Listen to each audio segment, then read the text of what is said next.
ये आज world bank की जो ग्रांट है उसका विजिट रखा है। ये जो सड़कें जड़ामाला में बन रही हैं, पहले वर्ल्ड बैंक के पैसे जो हैं वो हमेशा डिस्ट्रिक्ट हेडक्वार्टर्स पे लगते रहे। पहली दफा ये तहसील हेडक्वार्टर पे पैसे लगे हैं। 2013 से 18 के दरमियान 128 की कारपेट सड़कें, इस्लामपुरा की कारपेट सड़कें, जनाजगाह, उसके बाद सर्कुलर रोड, नया बाजार, फिर उसके बाद झुमरा रोड, नहर की दोनों साइडें, और उसके अलावा हर तीसरी गली जो है वो उस 5 साल में बनी है जब नवाज शरीफ का दौर था। और उसके बाद कोई कारपेट सड़क या शहर का काम नहीं हुआ।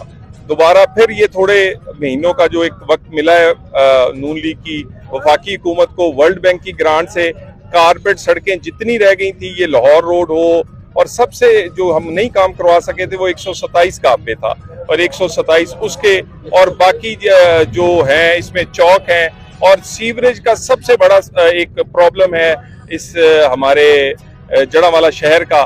तमाम जो सीवरेज है वो इसको दोबारा से बनाया जाएगा, और ये सीवरेज का मसला हल किया जाएगा। मशीनरी जो है करोड़ों रुपए की, उसकी चाबियां चंद दिनों में तकसीम की जाएंगी। तो इंशाल्लाह ताला शहर के पहले भी जितने काम किए हैं उसका 10% काम भी पिछले 4.5 साल में नहीं हुआ।